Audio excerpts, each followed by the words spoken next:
Good morning, everyone, and it is 10 a.m., Thursday, July 24th, and I call the Committee on Public Safety and Economy meeting to order. I want to welcome Councilmember Okimoto, Councilmember Cordero, and I see Councilmember Wire.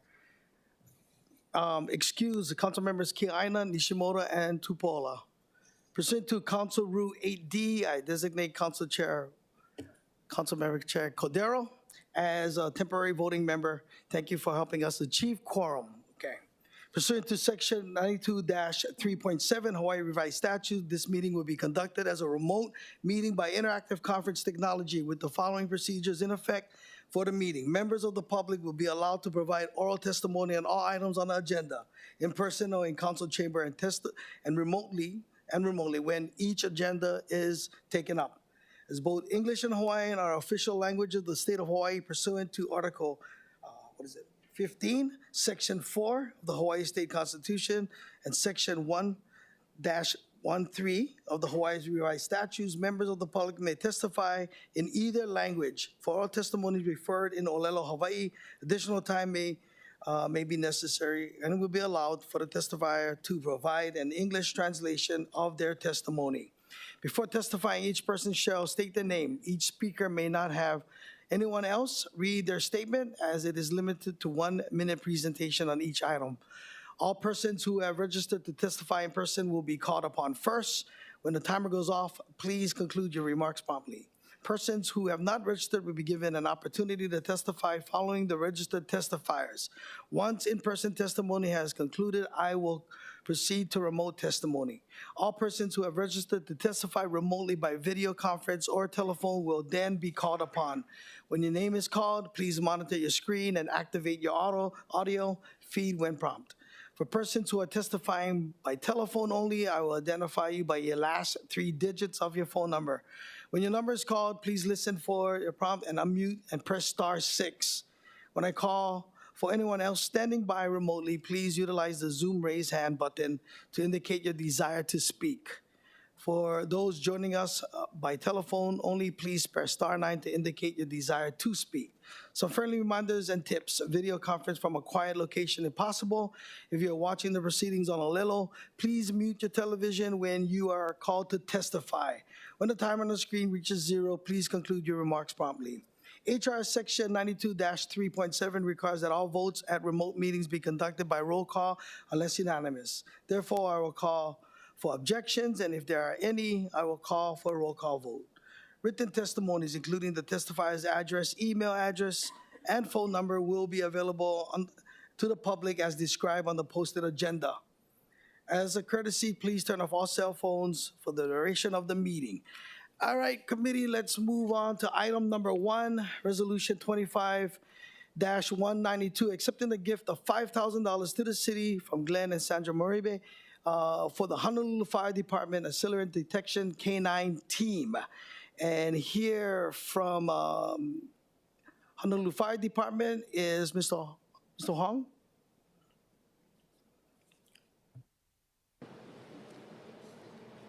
Good morning, Committee Chair Tolba and committee members.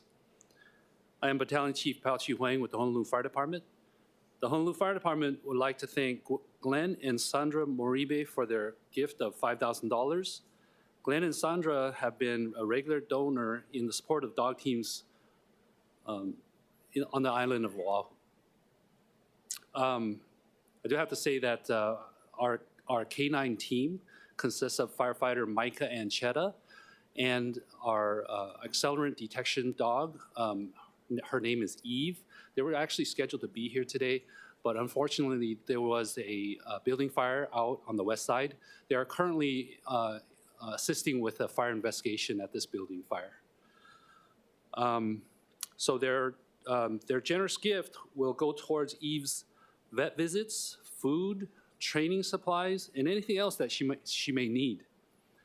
The Honolulu Fire Department and Eve would like to thank Glenn and Sandra Moribe for this gift. Thank you. Members, any questions? Okay, we proceed in in-person testimony in the council chamber. Is there anyone registered? Okay. Anyone registered to testify remotely? Chair, there are none. Okay, awesome. Committee, we are in discussion. Okay, awesome. Let's move on then. The chair recommends that Resolution 25-192 be reported out for adoption. Any discussion? Any objections? Any reservations? Hearing none, so ordered. Okay, moving on to item number 2, Resolution 25-179, confirming the appointments of Dr. Richard Kibo, Ricardo Chu, Stephen Genesis, Kanani Ori, and William Pratt to serve on the Ocean Safety Commission. Members, we have a proposed handwritten CD1 submitted by myself. The proposed CD1 makes the following amendments. 1, in the fourth whereas clause, amends the reference to the mayor's letter to specify the letter is the mayor's message 96/2025, and to list the correct date of the letter as June 23rd, 2025. Second, makes miscellaneous technical and non-substantive amendments. Here, from the administration, I will give an opportunity for members of the commission, well, soon to be hopefully appointed commission, your chance to speak. So if you guys want to say a few words at the podium, you can.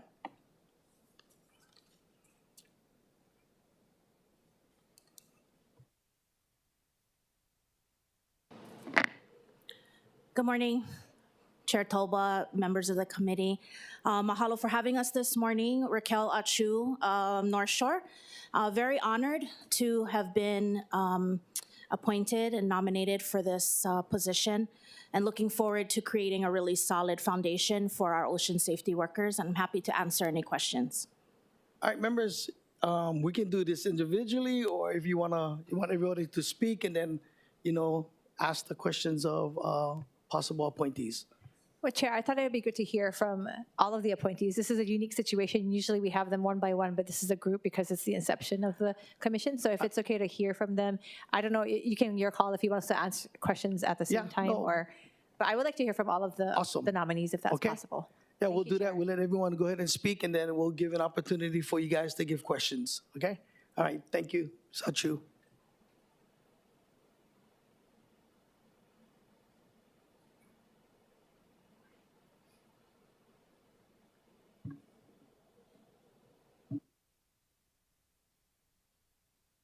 You had it on. Just go ahead, press the button again. There you go. Hello, I'm Steve Jennis. I'm also very happy to be a nominee, and my background, I was a fire captain, HFD, for 30 years. Well, not a captain for 30 years. I was in HFD for 30 years. And I felt that my background in first responder and my times of working at incidents with the ocean safety were all real positive. And I thought this was a good thing that when they are branched off into their own department.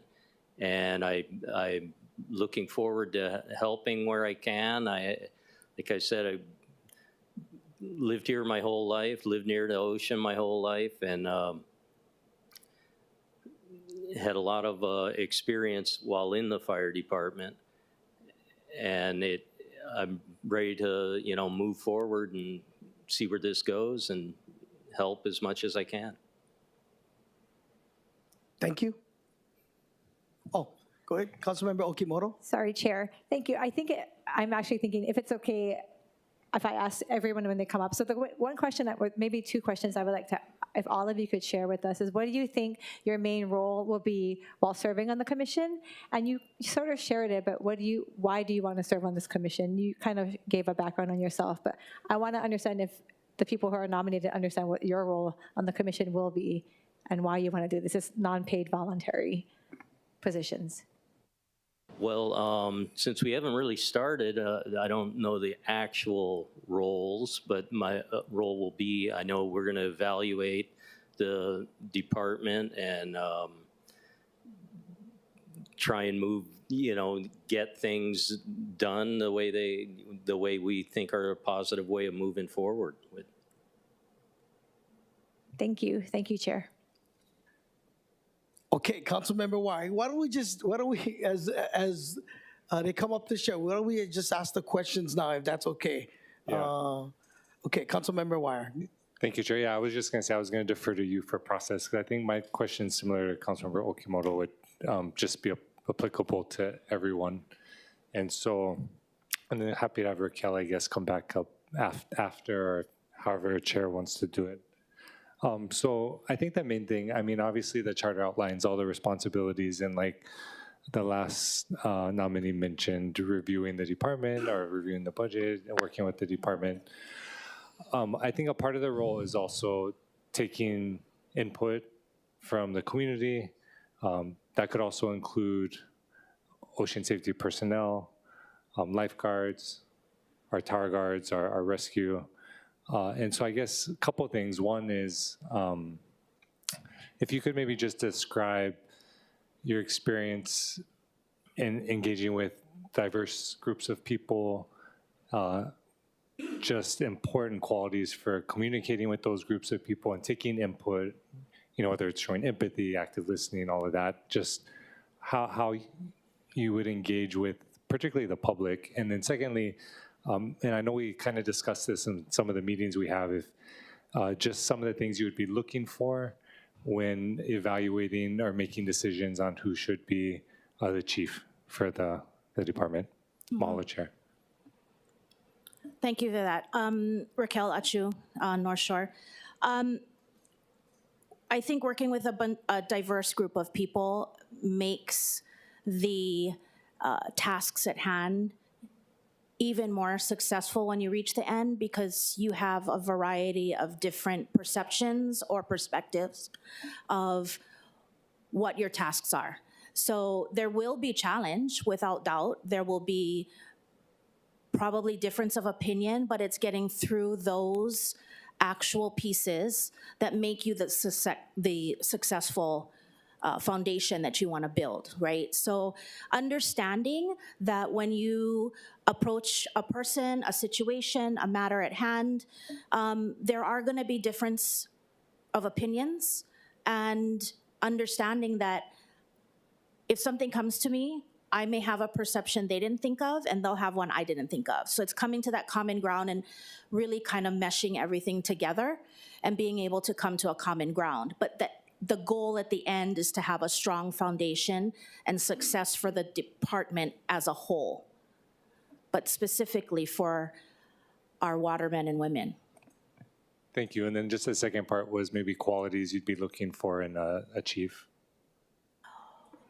Well, through the years, I'd really like to see our chief be approachable, available, and really be able to bond with everyone, understanding that everyone has a different path and has a different vision, and being able to accept that and kind of work it into what you need to progress with. I think being able to collaborate is a strong point. Just being that person that doesn't have the door closed and comfortable, although they may not agree with whoever comes to them, you'll leave at least being heard and knowing that what you've taken in will be in consideration. Okay, members, we have this opportunity to ask Ms. Achu questions. Okay, Councilmember Cordero. Thank you, Chair. And this is for all of the appointees. First off, thank you very much for your willingness to serve. And as Ms. Chu mentioned, the foundation of this inaugural commission is just building on the strengths of what you'll bring and for the future. So as a newly formed commission, what are the first 3 priorities that you believe this commission should tackle in its inaugural year? First 3 priorities, in my mind, I've thought of this quite a bit, but I think first off is really vetting and understanding the chief's position and how they plan to implement that, and coming to a common ground of communication and understanding that, you know, we might be a commission, but we're also there to support the department as a whole, everyone. The other part would be to really take time and engage with each district. I think that has been lost in years past, where each district understands that there is a commission there to support them and their needs and providing resources to them. And the third part would be really searching out the resources that are available and growing the relationships that help those resources become reality for them. Mahalo, Mr. Chu, and Chair, that will be my question for all of the appointees as well. Mahalo. Okay, Councilmember Okimoto. Thank you, Chair. Aloha, good morning. Morning. So I have similar questions, and I'm interested to hear what you guys are sharing. You shared your top 3 priorities. I have a follow-up, and because I am interested. You guys are choosing the chief. We have an interim right now. So what is the process that you guys are starting out with from the beginning? Are you said you're going to vet the candidates. What are your what's the commission's thoughts on having this process start? Well, considering that the chief right now is interim, I have to assume that there will be other applicants or other considerations to be made. Although the process being where we would be able to have time, get to know, and discuss and engage. I think the engagement part is very strong when you want to really put thought into who is going to lead this department in just positivity and be on the same page and be able to relate with everyone. So I think the engagement part is critical to be able to provide a solid recommendation. Thank you. And what is your thoughts on the connection and engagement and relationship with the council? I have appreciated when, from my experience, there's been many from the police commission who have reached out and regularly checked in. They communicate with us. I thought that's been valuable. What are your thoughts on the newly formed Ocean Safety Commission and its relationship with the council? Well, there always has to be communication and there always has to be engagement. I don't feel anyone should not feel that they can't come forward and say, hey, let's have a discussion. I think that's critical. And I think that, not being able to engage with council, mayor's office, the department, from rescue ski guys to the tower guys. There has to be an engagement so that there can be a positive and fully effective outcome to anything that we're facing. Thank you. And Chair, I want to thank, I haven't been able to meet with all of you. I know I have some scheduled today. I know I've been able to meet with, I think, Juan. So I look forward to meeting with you guys one-on-one in my office. And sorry if I haven't been able to meet prior to this to ask these questions. Thank you, Chair. Thank you. Anyone have questions for Mr. Genesis? Sorry. Councilmember Cordero. Mr. Genesis, if you can come to the podium, thank you.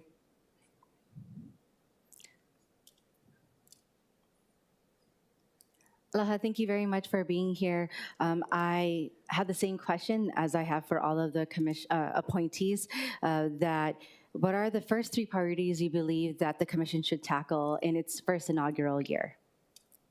Obviously, the chief, either removing the interim or, seeing if there's new people apply for it, and to go through that kind of thoroughly and like was discussed, to kind of learn something about all of them. I don't know if there'll be a timetable or whatever with that, but that seems to be the top priority.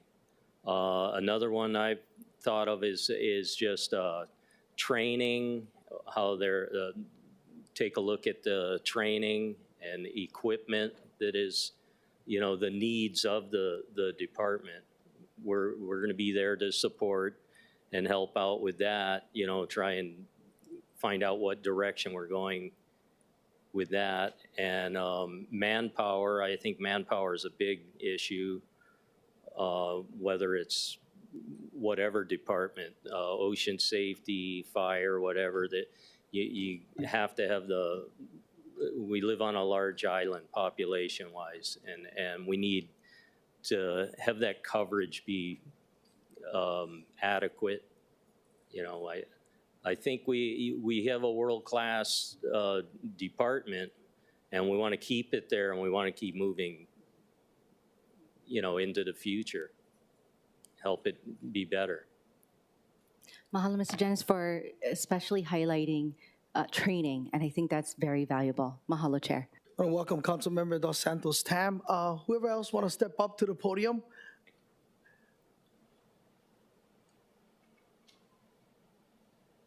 If you can, introduce yourself first so members and the audience would know.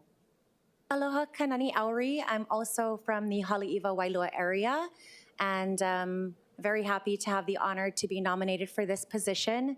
Being brought up in ocean safety and having that kind of be a cornerstone of my childhood has allowed me to appreciate that department and what they do.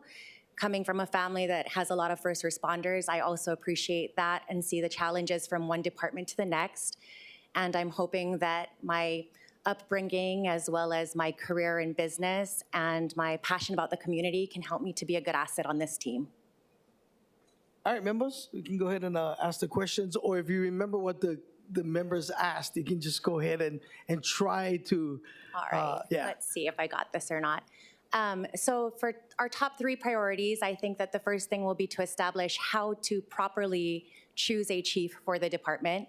As a new commission, I think that it's important that there are guidelines in place so that we can make sure that not just this chief, but every chief moving forward is properly elected to the position of chief so that they can properly lead the department. So I think that the commission would need to kind of determine what needs to be done there, how to do it, and set some guidelines so that we can do justice to this new department that's being created. The second thing is to evaluate where the department currently is, and I think that that's very important because how do you actually assist anyone or support them if you don't understand where they're currently at?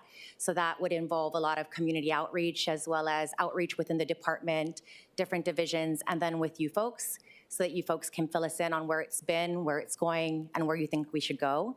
And I think thirdly is, well, where do we take this? Because there's a new department that we've created in Hawaii that is amazing that we're gonna have this separate department, and I think that it can be one of like the groundbreaking things that we do here. And so if we figure out what the problems are, then we can look at where we need to go and the commission can focus there.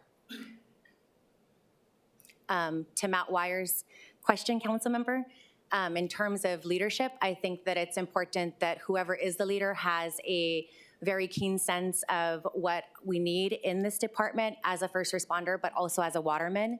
And then secondly, that they're also very compassionate and that they realize that there's always room for improvement, because I find that compassionate leaders are able to identify with the people that they're leading, and they lead with a lot of force there because people want to work under them, and that's really important, so they gain the respect of their peers as well as their community. And when it comes to first responders, that's really important. So I think that that's gonna be one of my cornerstones that I'm looking for if I was looking for a chief. And then the other thing is, you know, that they're able to accept that there's things that can always be done, because that's when you find that people can move forward and continue to grow. And I don't like to be a part of anything that's stagnant, and I don't think that anyone else does. This is a new department, so it has the ability to actually kind of catapult us into something that's maybe bigger than what it's ever been. And I hope that the new chief is willing to take that on. No, thank you, Chair. I want to mahalo you for your response, and I think the response that I heard from you gives me hope to what can form out of this newly formed department and the commission. Thank you, Chair. Anyone else with questions? Okay, we can move on to the next appointee.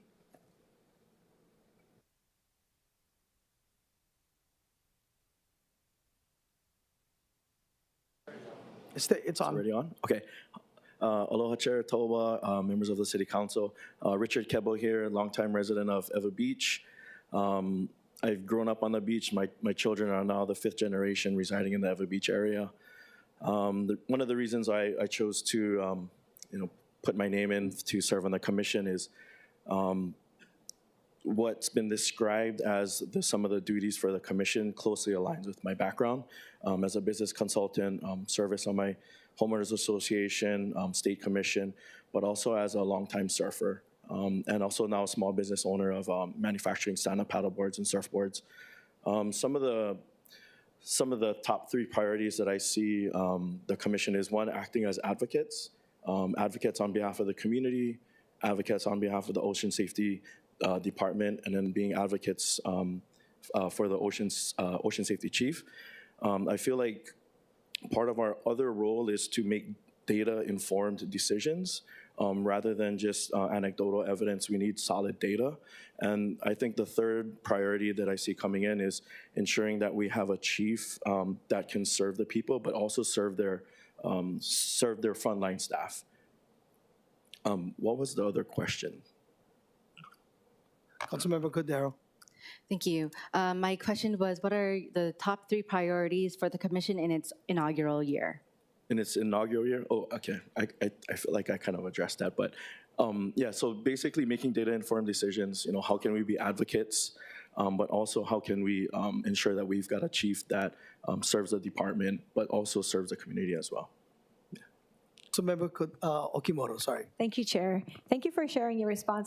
I actually haven't been able to meet with you, but I was a little excited to hear that you're not from just the North Shore, not to discredit those who are from the North Shore, but I was wondering if this commission was just going to be on one side of the island, so I'm grateful to hear that you're from a different part. You mentioned that you're focusing on data-driven results. Can you explain to me, and not just anecdotal, which I think is important, but I think there's also value in the balance. So Sure. When you say data-driven, what are you talking about? Good question. So, in regards to, let's just say, the interim chief, I want to understand what the duties are and what the performance metrics are, because that would be a data-informed decision where we can say, okay, this individual who's interim could potentially move into like a permanent role. Others that are coming in, we cannot try to understand, okay, what performance metrics have they accomplished in the past to make them the best candidate for the chief role. But also, like when we're out there in the community, and let's just say we're doing focus groups in the different areas of the community to understand what are the challenges or issues that their community is facing, that then can potentially turn into like action plans for us to submit to the ocean safety chief, but also maybe also the city council. And thank you. And that segues into the question I asked Ms. Achu earlier. How do you see your connection and your relationship and engagement with the council? Absolutely. I see this as one team and one family and one community. I mean, we all have to do this together. We have a world-class ocean safety division. We've got world-class beaches and surfing spots. In order for the Ocean Safety Commission to work, we need to work closely with everybody from at all levels. There's also an opportunity that our colleagues had shared in the past is like, how do we extend this relationship beyond the city council? Like, can we partner with other state agencies? Can we partner with other nonprofit organizations to where we can all create this Ocean Safety Commission where we're creating value for like the next generation? Thank you very much. Thank you, Chair. Councilmember Wai, you want to repeat your question? And then, Definitely, mahalo, Chair. And just for meeting with everyone, I mean, I definitely think everyone's qualified. So this is really just asking questions to make sure we flesh out and can ensure that the public and then the department is aware too. So, the first one was really just maybe speaking to the qualities of you as a commissioner and just navigating the diversity of opinions that you may be receiving, right? And how you would work through that, take that input, again, from the public, from personnel, and then you kind of answered a little bit too, but then the second part was just the qualities you think you would be looking for in a chief for the department. Yeah, I think some of the qualities that I would look for in a leader of a department is having a systemic view of all the issues and challenges that not only the community is facing, but the ocean safety frontline staff as well. I think having a systemic view allows them to see how all the different pieces kind of work together, but also potentially how they could work against one another. And this is where I feel like the Ocean Safety Commission could be valuable partners in understanding, like, hey, how can we position ourselves? Maybe we can agree to disagree, but at the end of the day, we're all working towards the same mission. One of the other things, as far as like qualities, I would look for somebody with really deep operational knowledge.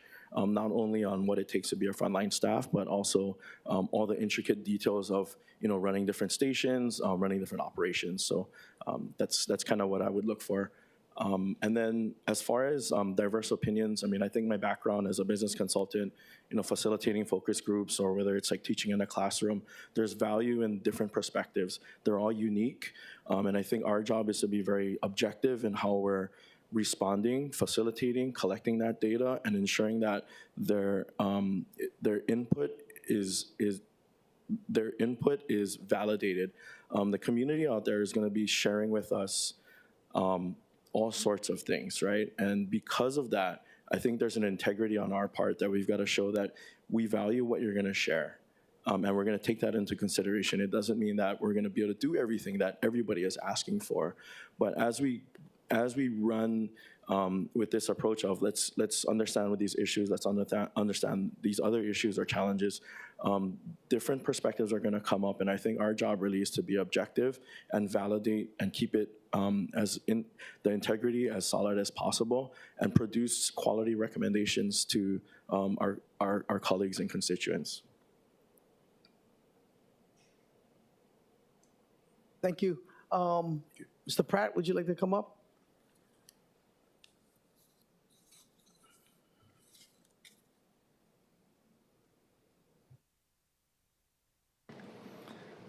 Aloha, Chair Talba, council members. Aloha and good morning. Hopefully you can hear me okay. Billy Pratt, and I am not from the North Shore, although I spend quite a bit of time out there. I am from the North Shore on Kauai, and I'm a Kauai boy, but reside on Oahu. I'm here in town, and I too, like my colleagues, am quite honored to be nominated for this position for Ocean Safety Commission. My background, first to start, I'm in commercial real estate. I have been for my entire life, so involved in managing properties. Everything is in Hawaii on each of the islands, and do a lot of legal contracts, et cetera, so process is critical to me. In addition to that, I've been very blessed to be a member of several championship outrigger canoe racing teams. I have a waterman background. A lot of what I do in the ocean has led me to be in a leadership position with a number of different organizations, creating protocols as well as safety plans, et cetera, for some of these ocean endeavors that we do, canoe racing organizations, clubs that I'm a part of. And I have spent a lot of my life, probably because my family has taught me to give back to my community. So that's the reason why I do this. I'm on a number of different boards, and some I wanted to highlight. I've chaired the Duke Kahanamoku Foundation, Nakamakai out on the west side. And in a lot of these organizations, I've given of my time because I think that the opportunity at some point to compete at athletics in the most beautiful environment that we are blessed to be from, Hawaii, is one point of your life. But at some point, you cross over a line where it's really our kuleana to pass on to the next generation, to make sure that we show them the blueprint of how to get to the next place. And I think succession plan is critical for us, and always giving back. It's really an investment in our future to be able to educate our keiki. And so that's why I serve on a number of these, and none of them pay me the big bucks. So I'm always really willing to give and serve, and therefore here on this commission as well. To some of the questions that you all have asked, as far as our lead goals for the first year, what's most critical for me is I believe we have a current chief who's in place to confirm whether it's that chief, or if we're going to be looking into who the chief should be. That's really what one of our major goals is. And as I mentioned earlier, process and protocol are critical. And that needs to be transparent, because at the end of the day, all of us in this room are here serving our lahui. We're here to serve our community. And I think that if we can establish that process and that protocol, it's going to allow people to see that we know basically what we're trying to identify is the person who is going to be right to serve. That individual should be, I think, somebody who is knowledgeable in the water safety field, as we've already discussed, as my colleagues have discussed. But also I think it's important that they're high on communication, and that communication should broadcast to the county council, to the mayor's office. Again, I would return back to the common denominator that this is a civil service and we're here to protect our community. One of the great senses of pride that I have is that we live in the greatest environment of all in the state of Hawaii. One of the unfortunate things is that we also hold the highest drowning rate, one of the highest drowning rates in the world. And yes, we're the one island state that is surrounded completely by water. We're blessed to have, I believe, the greatest in ocean safety in our lifeguards. And for me, in my position as a nominee for this Ocean Safety Commission, it would be as my responsibility to be really an advocate for each and every one of those ocean safety officers, but also to be an advocate and a sounding board for the chief. I think this should be an opportunity where there's reciprocation. Not only will we be able to give the chief guidance and what have you, but in return, we're going to have to hear what he may have to say. I also would like to encourage that we have the idea on some other boards that I serve on, the idea of wonderment, the idea of learning how can we come up with innovation, other things. I truly believe we have the greatest collection of ocean safety officers programs, but that doesn't mean we know everything. There might be other territories, and having connections and communication will allow us the opportunity to maybe learn some new things, and they may become things that Hawaii needs. Now that leads to another goal of mine as far as the goals go, and that's the budget. I think the budget's critical for us as a body, not only to come up with process and protocol as to how we're going to look into who will remove the tag of interim and have a formal chief of ocean safety, but also the budget. We need to understand that budget, review it. It's going to be new and a learning experience for each of us, and then we're going to have to consult with the council, with the mayor's office, and possibly get some assistance that those of you who I've met with have offered to give us the guidance on what we're permitted to do on budget, and most importantly, understand from the chief and from the officers what they really need. I know there's some great things in the work already on the North Shore as well as on the east side, and I think those are taking us in the right direction, but I know there are areas of beachfront that ocean safety officers have approached me and said, we don't even have a tower there. The first question is why? Understanding that, and I know budget is always a play. So on balance, those are kind of the critical questions to me, and the goals, again, process protocol, the budgeting, and then making sure that we are not only a guide for the chief, but also someone that we can advocate for and we can reciprocate on communication. Last but not least, I'd want to throw in there, because it's in my nonprofit nature and the things that I do, as I said, I believe in the next generation as well. At some point, life is about us, but at the next point, it's really about guiding the next generation. So if we're going to do that, how can we continue to serve junior lifeguards, approaching other organizations? To be transparent, I've done this quite a bit for the Kauai lifeguards as well, and finding funding avenues and things like that that are going to help us to build those programs so that we give them the opportunity perhaps to become the next generation of the best ocean safety officers in Hawaii. Thank you, Mr. Pratt. Members, you guys have questions? Okay, Councilmember Okimoto. Thank you, Chair. Aloha, good morning, Mr. Pratt. Thank you for being here. You have the pleasure of having the 5-year nomination. Is that correct? If I looked at the paper That's what I understand. I guess I 5-year missed that term? meeting when they did the straw draw. So I get the 5 I'm going to say it's because you're Kauai, because I'm a Kauai girl, so I'm thinking that's why. It has to be that reason. I'll take But that. you did answer part of a question where I did say, I looked at the charter, and one of your main goals on the commission is to review the annual budget. So thank you for sharing that. We have, we've asked repeatedly about the process of how you guys are looking towards getting the chief, the permanent chief. Do you feel that the commission will need to hire an outside source, a firm, a consultant to do this? Or do you feel that the people that are being put into your 5 positions as a body will be able to do that?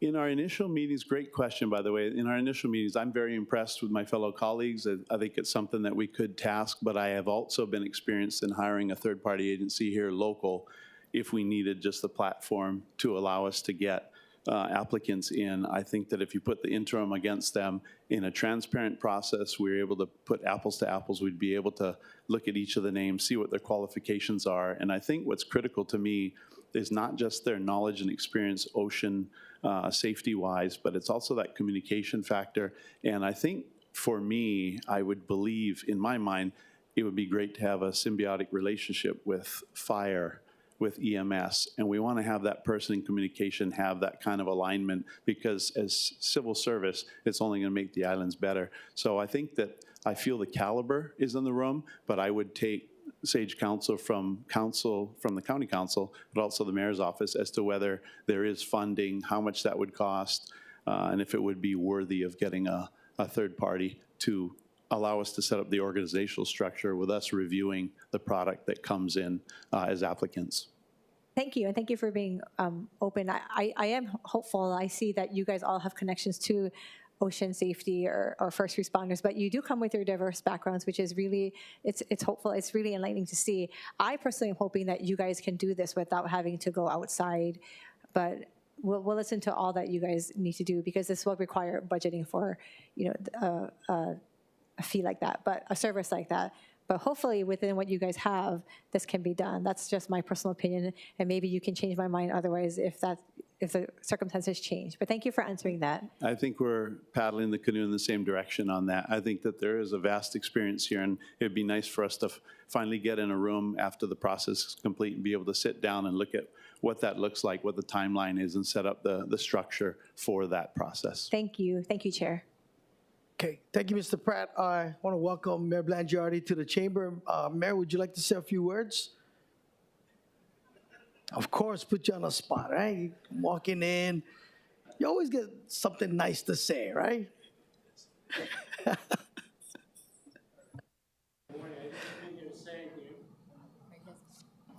Is that on? Yeah. All right, I'm sorry. Good morning.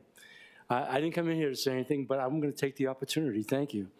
I really thoroughly loved the experience we had at finding the 5 people whom we selected to be on the Ocean Safety Commission. When we started out, we wanted to be aggressive. We wanted to meet as many people as we could. And lo and behold, as we went through the process, we met 5 really incredible, wonderful people. And so I'm really just listening to Billy right now, and I don't know who else has been in here. I've been in a meeting with the Navy right now. I'm just excited for them, excited for ocean safety as the extension, if you will, of what we've done this past year to separate them and for the future of it. So no, I just thank you for the opportunity. I'm going to stay a little bit longer unless I have to leave. Can I just sit here? Anybody get questions for the mayor? Yeah. Any questions? All right. I had a question, Mayor. Thank you. I mean, so far what we've seen is really caliber people, so thank you for doing that. I'm just curious, how many applicants did you have, and how did you choose the 5 that are before us? Yeah, well, what we did, we had, I think, somewhere around 30 or 40. Andy Sugg would know the exact number. We had quite a bit of interest, and then we vetted it down to people we wanted to interview. We ended up interviewing about 14 people. So it was a little bit less than half, I think, from the applications we got in. And, you know, I was really, it was like I said, that's why I positioned it that way. I was just really encouraged. I thought, wow, we're doing something really good here. These are the right people at this moment in time. You know, leadership is situational, and where ocean safety is at, I think we're bringing the right collection of minds and hearts to help work, as I just heard Billy talk about, and guide our chief and the department for not only the present but for the future. I felt like we were really blessed when it was all said and done. Like, boy, this was better than I expected it would be. So, thank you, Mayor. Thank you, right. Chair. Thank you. Thank you, Mr. Mayor. Appreciate it. All right, we will now proceed with in-person testimony in the council chamber. Okay, I see Mr. Gary.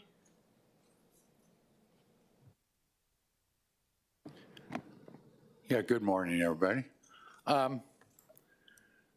I'm sure all the nominees are great people, and I appreciate them stepping forward and trying to serve this need.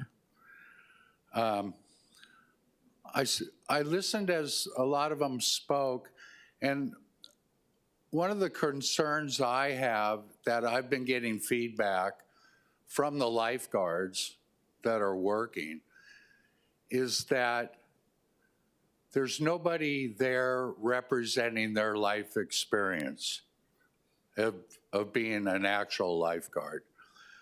There's a lot of concerns with the lifeguards. One of them is pay. They'd like to be brought up to like fire department.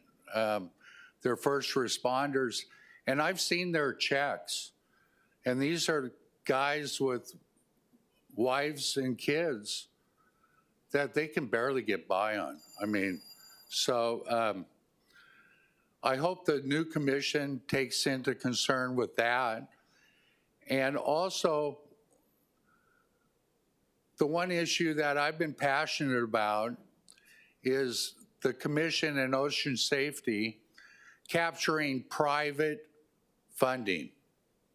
We had a thing last session where the company donated the towers to ocean safety. And it was because they quit filming.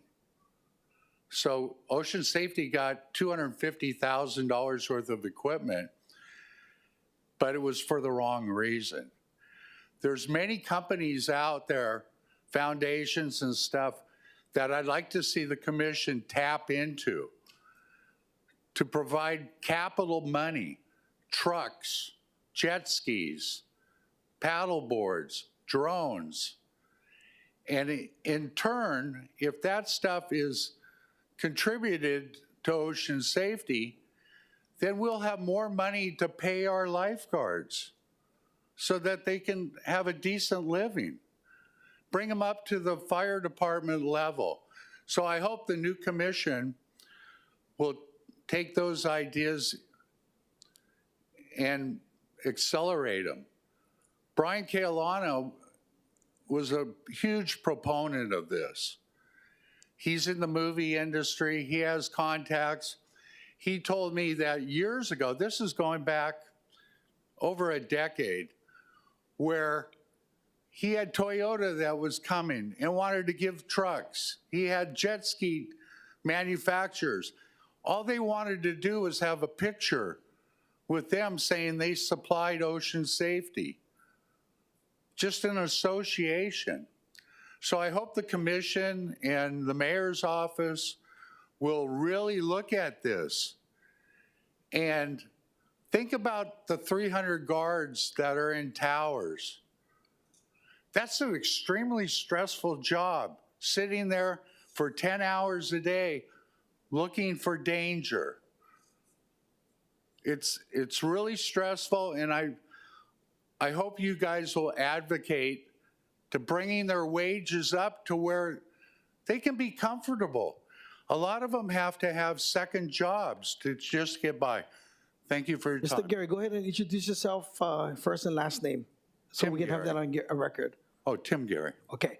Members, do you have any questions for the speaker? Okay. Is there anyone else that would like to testify in the chamber? Chair, there are none. Okay, we'll move on to remote. Is there anyone online?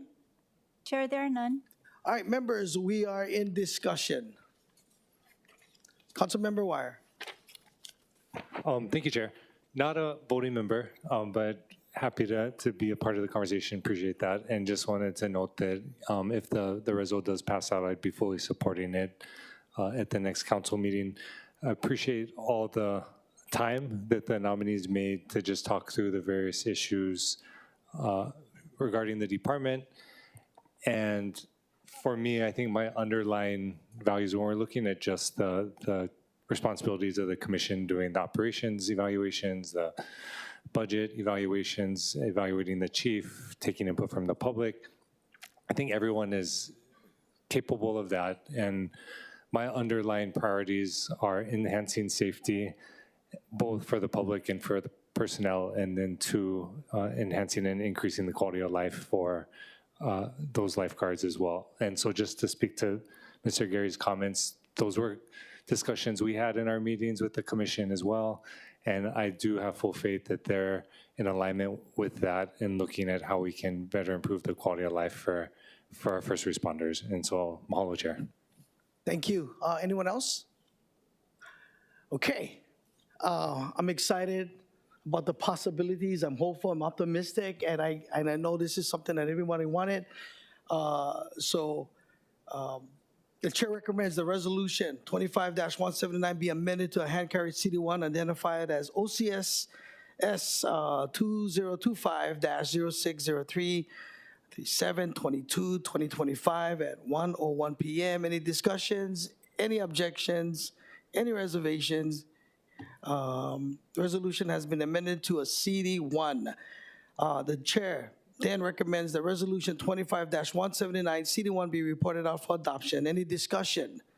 Any objections? Any reservations? Hearing none, so ordered. Thank you guys so much for being here today. Okay, let's move on to item number 3, Bill 46, requiring the Honolulu Police Department to release certain public information to the media and to the public. And here, on behalf of the administration, is Acting Police Chief Roddy Varick. Sorry.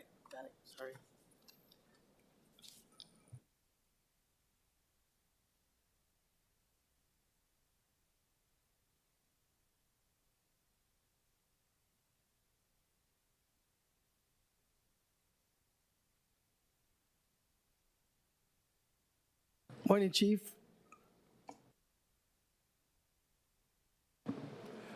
Good morning. Chair Toba, members of the committee. Thank you for the opportunity to speak with you today.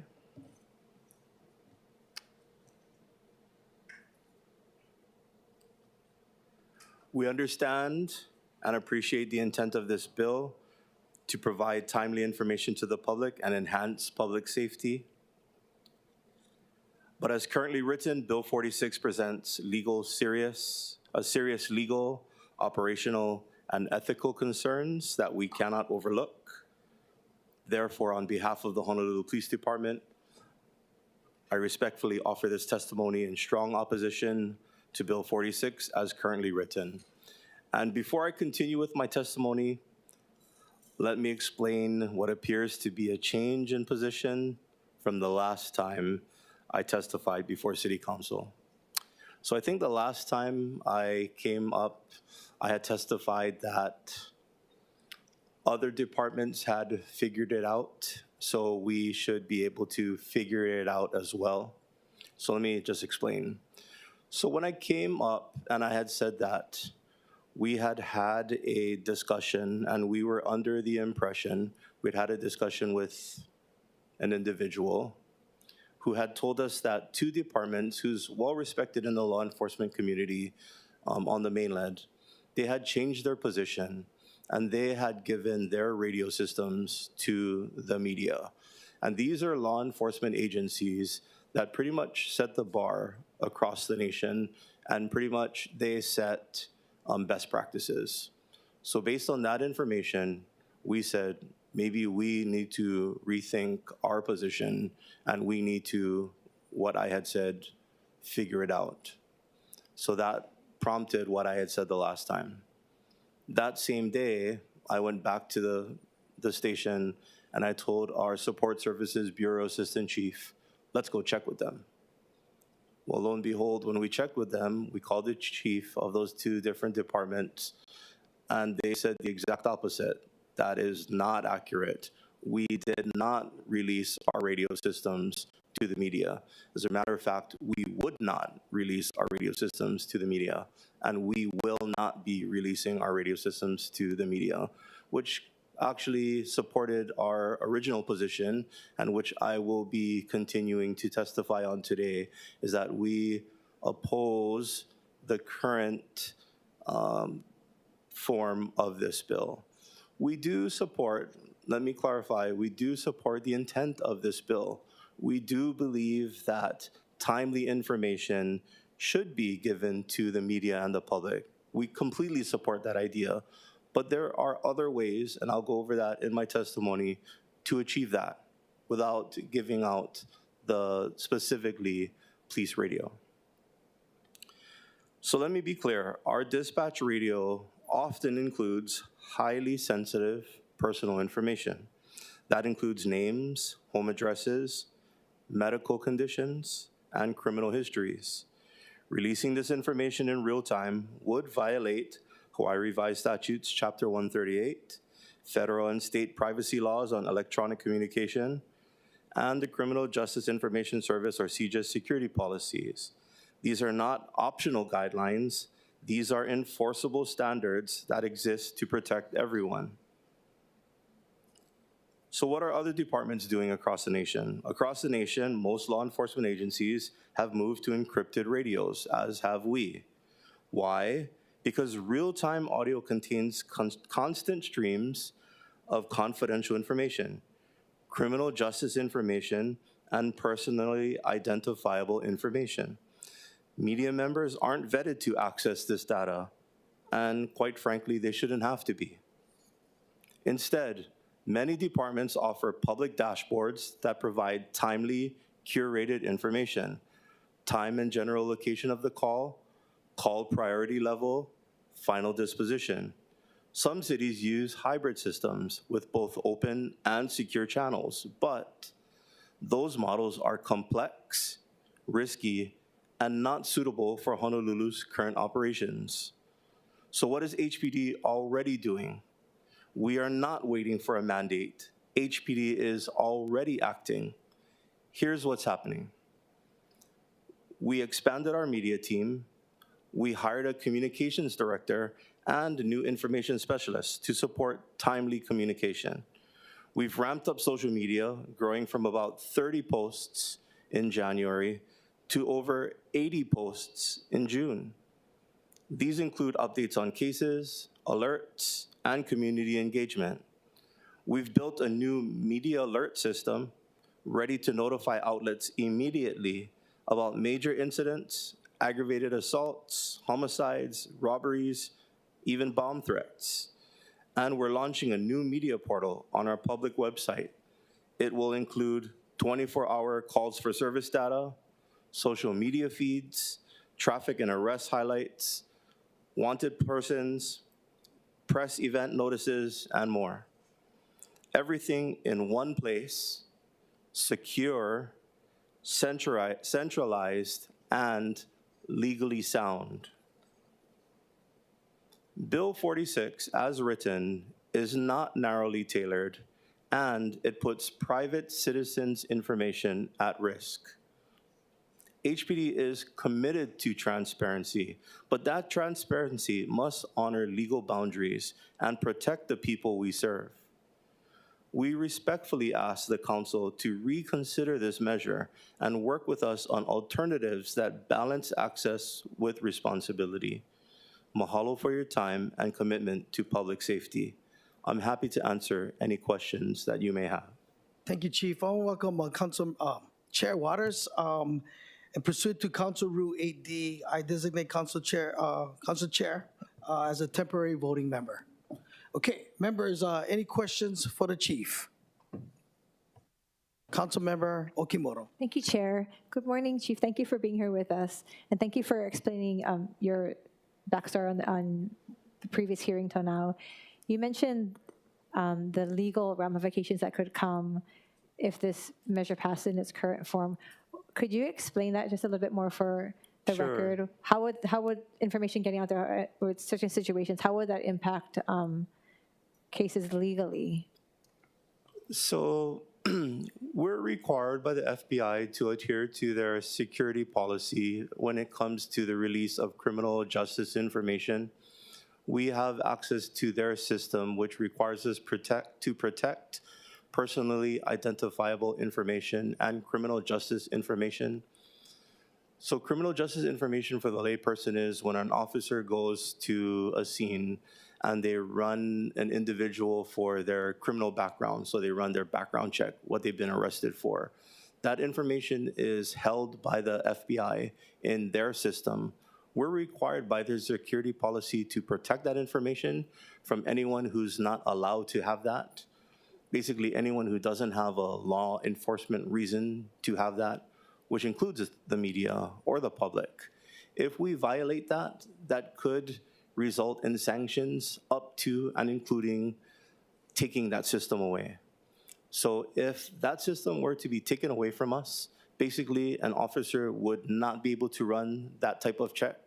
So if that officer, basically that officer wouldn't know what an individual was arrested for. From an investigative standpoint, what that would mean is that we wouldn't be able to run those checks and investigate what individuals had been arrested for, which could also mean that for those types of investigations that require a person who had been arrested on multiple occasions to then be included for, or to be eligible to have committed a felony, for example, we wouldn't know that. Thank you. Thank you for explaining that. And I just want to make a note that I follow you guys on Instagram, and I have seen the increase in the posts, and that's how I get information as well. So I encourage you and the department to continue to do that to the extent of the greatest extent possible. Thank you. Thank you, Chair. Thank you. Okay, just to clarify, Chair Waters as the temporary voting member, and we release Councilmember Cordero as the temporary member. Okay, we'll continue. Members' question? Councilmember Dos Santos? Thank you. This is somewhat tangential to the question of media access, which is before us today, but I wanted to ask about the interoperability between your communication systems and the state sheriffs, the State Department of Law Enforcement, as well as federal. to what extent are those interoperable? Because of course, for large events, communication is really key. I'm sorry, could you repeat that? So to what extent are your, patrol communication systems interoperable with the state sheriffs, DLE, as well as federal? Our systems, as far as I know, are interoperable. We would just need to switch to a channel that those departments have, and then we can speak to each other.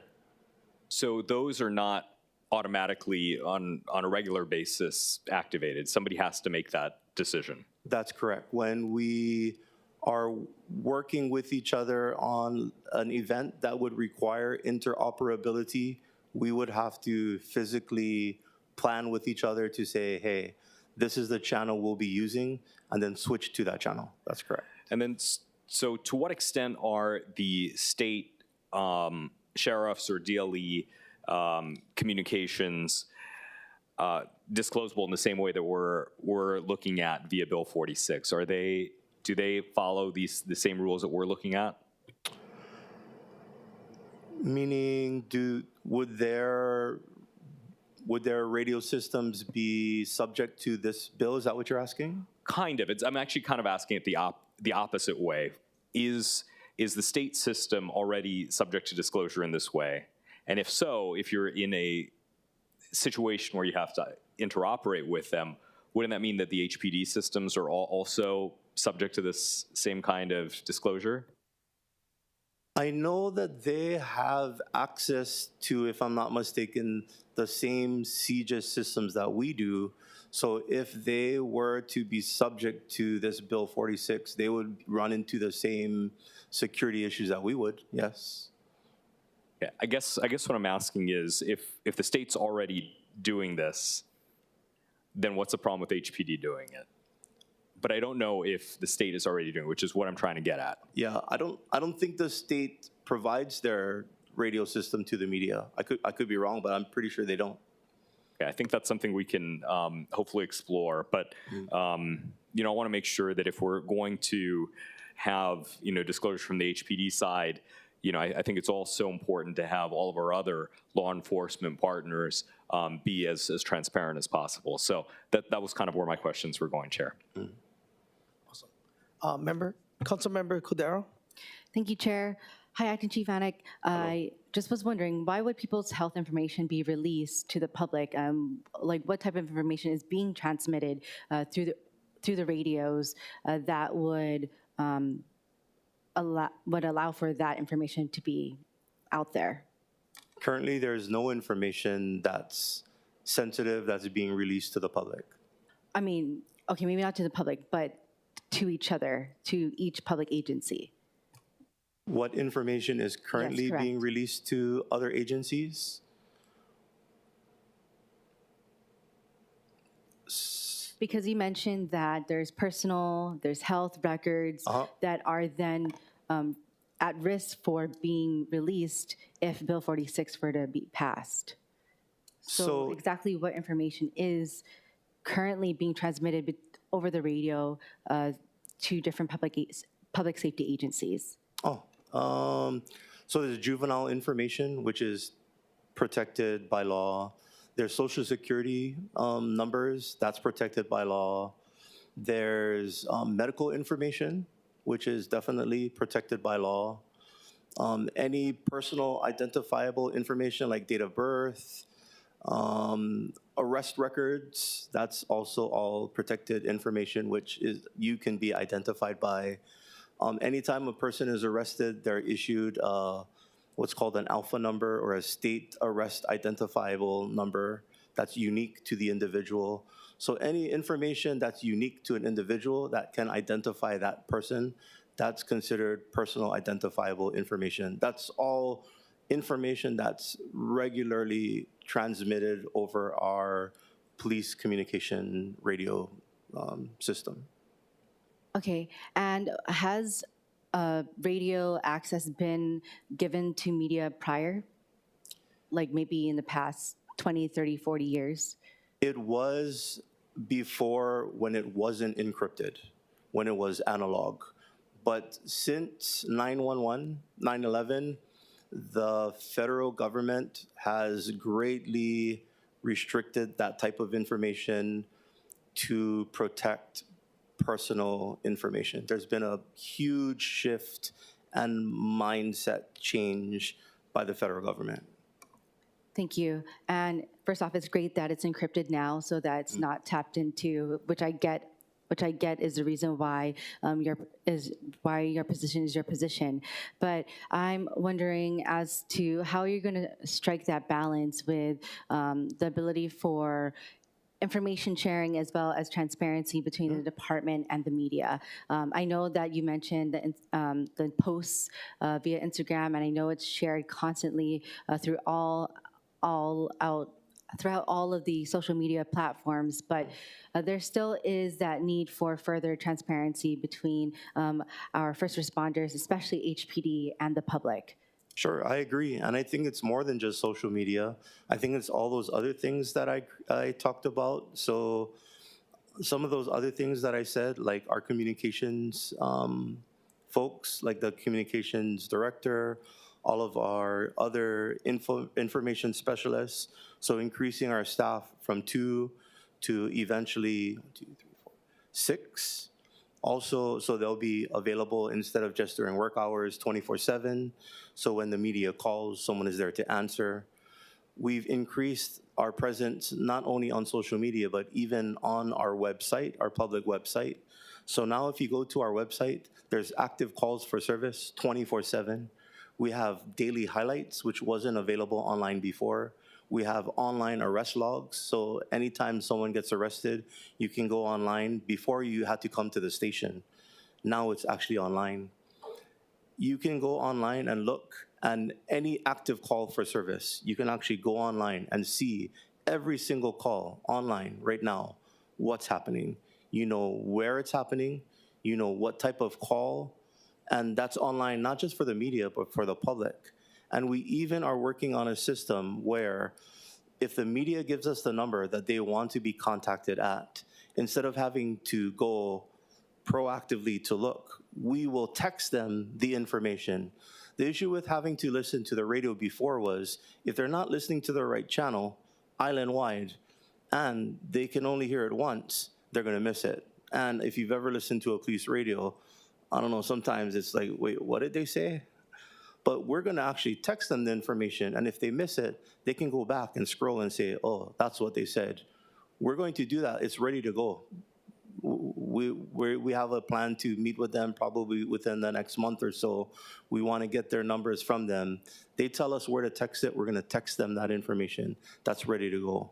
So I mean, we're doing all of these things. It's not just social media. Those are the other ways that we can get the information out to them. That's why I'm saying it's not only the radio, there's other ways to do it. And we can still protect the information as required by the FBI CJIS policy. And we don't have to violate that policy. So we can still keep the people of Oahu safe, and we can still get the information out to the public, and we can still get the information to the media, and hopefully everybody's happy. Okay. Chair Waters? Thank you. Good morning. Thanks for being Morning. here. I actually want to thank you and appreciate you and your team's effort to work with the media, because I don't think we need to look at the media as our enemy. No, definitely. But rather as a partner Yes. in getting timely information out. So I really appreciate you making this effort. I'm not sure your predecessor did, so there's a big difference there, which is wonderful. But following up on what Councilmember Cordero was talking about, denial of access occurred when HPD amended or moved from the analog to digital. I think that was maybe 2019 or 2020. Around there, yes. But I don't recall prior to that, HPD having a problem with the media having access to that. And do you recall, and maybe we can ask Corp Counsel as well, any cases that were brought against the city for violating either Chapter 138 or the CJIS policy or anything else for that matter? I think at that time, there wasn't a issue with it because our system wasn't encrypted. But now that our system is encrypted, we fall squarely under the CJIS policy. You know, I think it would be super helpful if you can provide to the committee the actual CJIS policy that we can read and look over to see if we can, well, one, I think it'd be very convincing one way or the other, but also if we could amend the bill to adapt to what the CJIS policy is. And also you mentioned Chapter 138. What exactly in Chapter 138 are we talking about? I think there's a section in there that talks about the dissemination of, if I'm not mistaken, social security numbers. I think it's that section.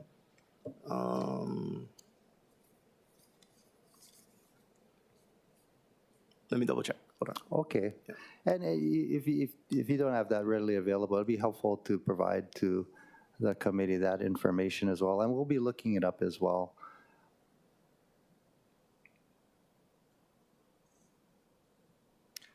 And then lastly, I know you talked about the alpha number.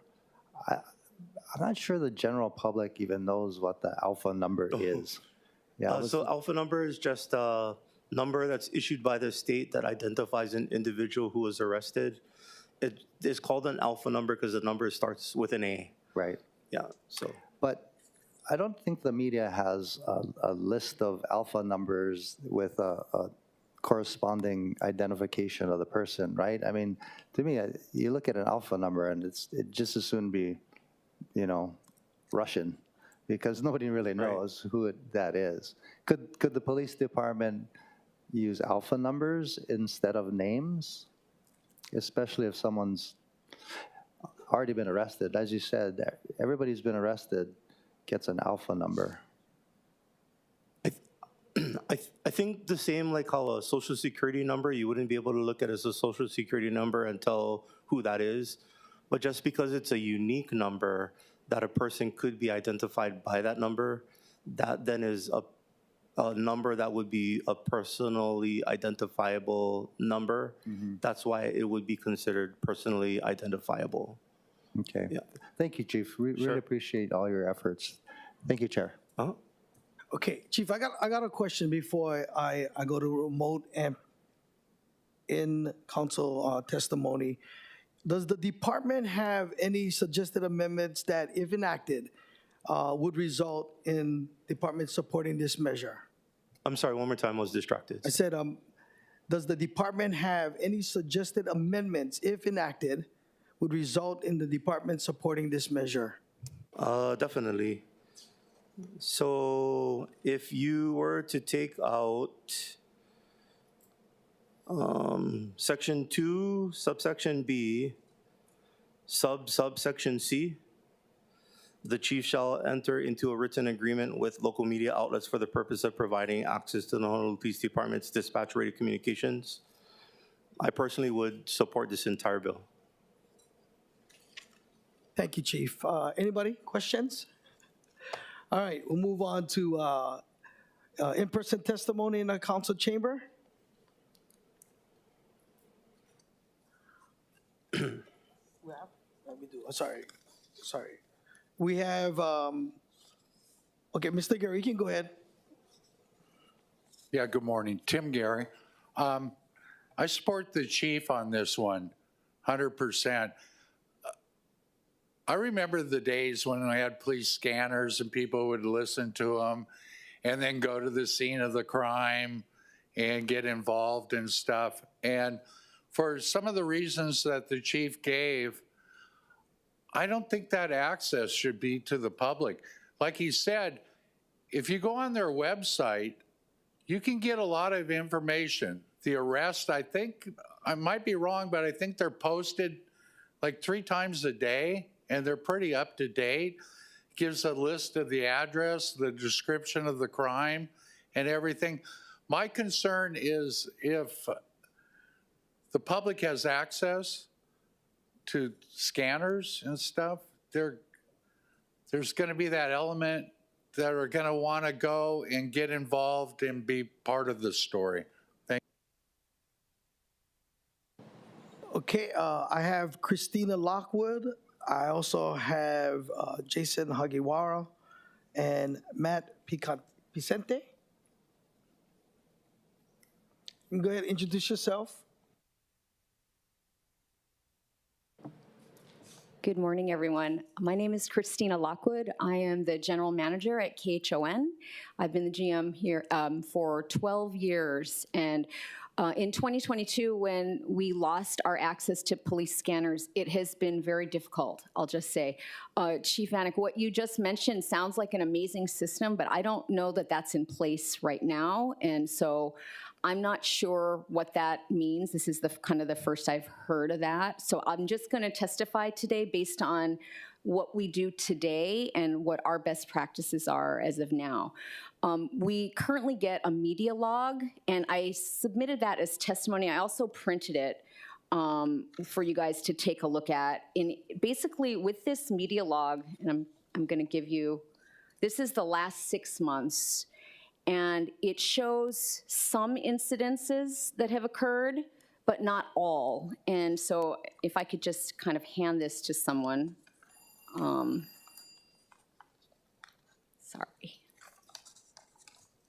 To take a look at. But basically, and I'll give you an example. If you look at July, can I give this to you? Thank you. You guys just take a look at it. Just take a look at it. Just to give you an example, this is what we get on a regular basis. It's an email that's sent to us, and it is supposed to have all of the important information, incidences that are happening. But if you look at July, and I'm just going to pull a couple things that happened in July. On July 6th, there was a mandatory evacuation in Maili due to a wildfire. That's not even listed on here.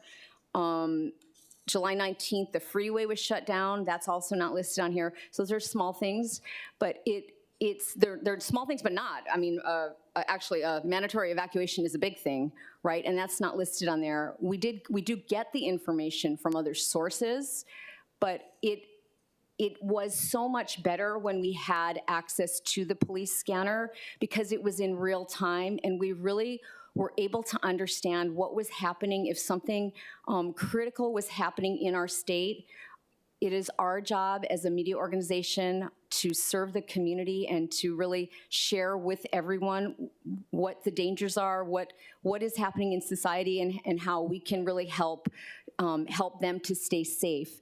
And so I think from our perspective, it's been very challenging to get the information. And so we want more info. We want to collaborate. We want to be a better partner with HPD and really share information with the community to protect and serve the people. I will also say prior to us losing the police scanners, we had never had any issues. We never released any information that was inappropriate. And I'll say on behalf of our station, KHON has been serving the state of Hawaii for 73 years. We are dedicated to really solid, good quality journalism. And we also understand the concerns that HPD has about privacy. We have those concerns as well. We adhere to the SPJ, the SPJ Society of Professional Journalism Code of Ethics, which really there are so many aspects of that, but I think one of the big ones is do no harm. So we don't want to take any information that we would get from a police scanner and report it flippantly. We really want to take that and share what's important with the community. And we look at it more as a news tip than anything else to know, oh, something is happening. And then it's really for us to decide what is important and whether or not we want to send a reporter out there or not. The other thing is just with the log that I shared with you to kind of pass around for you guys to take a look at, it just seems like they're picking and choosing what information they want to share with us. So it's sort of, to me, it's sort of like censorship, whether it's intentional or not. It's not, we're not getting everything. So I don't really know how it could be better. Is just giving us back access to the police scanners. I will also say some of the other departments have really good communication with us. So like HFD, they have 5 people who they send text alerts to, and we get a lot more data from them. And so just the information we're getting from HPD is limited. It's in pieces. It's not consistent, and so we want more. And having access to the police scanners would allow us that. That's really all I have to say. Thank you, Ms. Lockwood. Any questions for the testifier? Okay, Councilmember Okimoto. Thank you, Chair. Aloha and good morning. Thank you for sharing your point of view and your testimony. Hearing what the chief from the police department has shared and hearing your side, I'm curious because I'm wondering if you're understanding, I'm understanding their concerns with the legal aspects. I could be wrong, but I'm hearing that it almost seems like, in your perspective, the media is entitled to this type of information. When you compare HPD to other departments, they're dealing with different types of calls, and much of that is criminal in nature. So what is your response to that? It sounds like you feel like you have the right to hear these things. Do you think by you getting information that's not fully vetted, or it's pretty fluid, that you could impede or impact what's happening as they're dealing with things on the scene? Well, I don't think that it's about being entitled. I don't know if that's the right, I wouldn't say that. I would just say that we want to have the information because we want to really serve the community to the best of our abilities. And it's very challenging now because we just feel like we're not getting the information in a timely manner. So that would be how I would respond to that. What would timely manner look like to you? In real time. In real time, but they're dealing with things, crime scenes as it's happening. So how could you find that? I'm always trying to find balance. What would the media be okay with, being reasonable with what they're trying to do with, and getting the information out to the public without impacting what they need to do? That's what I'm trying to figure out. Where could that middle ground be? If you want it as it's happening, that's not always possible. Yes, I understand that. I guess the situational. I mean, in real time is the ideal situation for us. I think that, we are open to having just more, we want more communication because what we have right now is so limited and is definitely not in real time. So what Chief Vanek was talking about sounds really great if that was the case, but that's not the way that it is today. But moving in that direction, that could be something that could find a happy medium somewhere.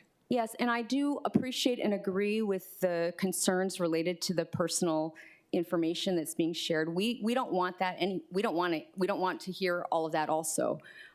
However, we're a credible news organization, and we also have the knowledge of what to share and what not to share. That's good to know, and I'm not discrediting anything from your news channel.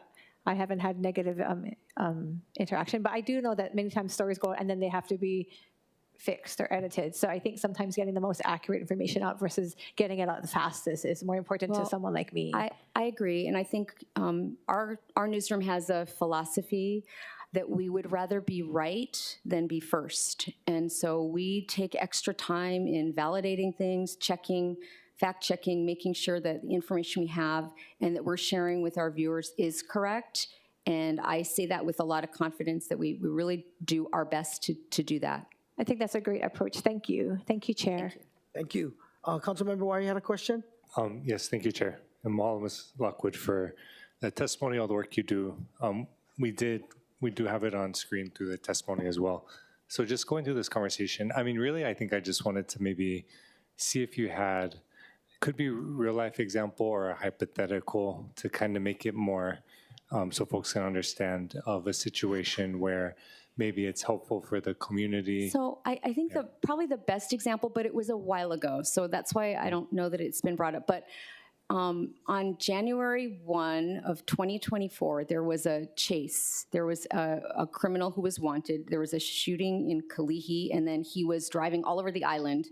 And we didn't have the police scanner, but we wanted more information to warn the public on what was happening. And eventually, he ended up in North Shore, and then they caught him in University Avenue, from what I recall. But we could have done more to warn the public on that day. Unfortunately, nothing happened to an innocent bystander. But that is a concern, and I feel like in a situation like that, we can be a help to police, and we want to be. We respect and understand all the hard work that they do and the danger that they're in. We don't want to impede anything that they're doing or cause any harm or get involved in anything that could impact their investigation. At the same time, we want to use our medium to share with the community what is happening in real time to make sure that they can stay safe. Thank you. Appreciate that. Mahalo, Chair. Councilmember Dos Santos. Thank you. I wanted to ask, what information do you get from our state law enforcement folks? Do we get something similar, or do we face the same barriers? I will tell you, in my role as GM, I don't know specifically from the state exactly what we're getting. I know that for Honolulu Police Department, this is the one area that we had a lot more information before, and we have very little now, and it is a concern. But I don't know, and maybe some of my other colleagues could help to answer that, but I'm not sure. My second question is with regard to HFD. I imagine, because the fire department's responding to medical calls and a number of other things, there must also be some personal information that's shared. Is that an issue on your end when you mentioned that you get HFD communications? So we get HFD alerts. It's not like a scanner, so there's no personal information that's shared. And I believe that the practice on that is if more than one crew is called, then we are alerted. And so we know where it is, where it's happening, and kind of what's happening. We get a heads up, and then it's up to us to decide whether or not we want to go and check it out. I see. Okay, thank you. Thank you. Okay, any more questions? Okay, thank you, Ms. Lockwood. Thank you very much. Okay, I have Jason Hagiwara.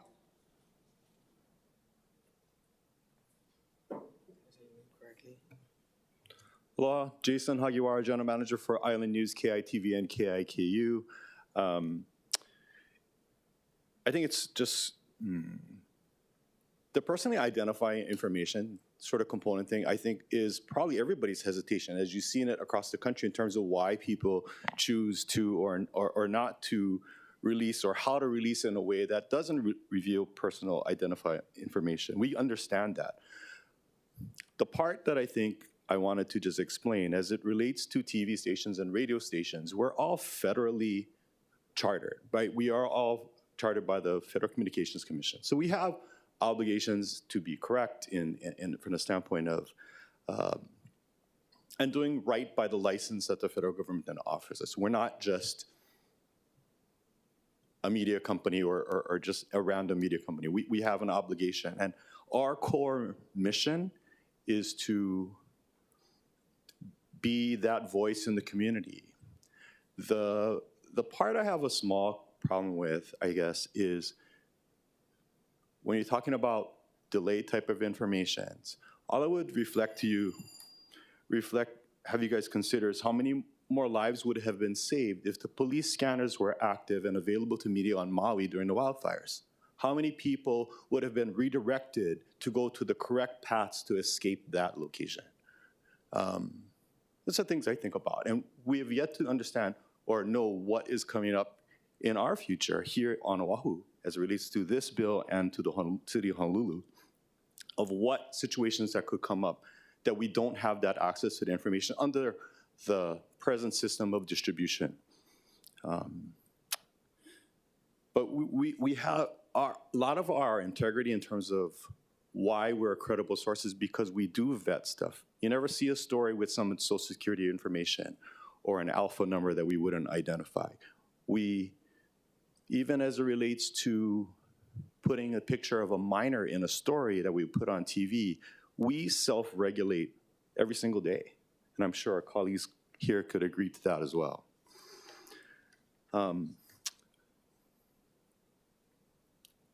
It's just the urgency component. It's that providing that real-time alert for that one family who could have escaped maybe on a different route during Maui, or in any other shooting or otherwise the things that happen, God forbid, that those type of situations. But we do deal with, and that's the reality. Thank you, sir. Any questions for the testifier? Okay, thank you. Up next is Matt Vicente.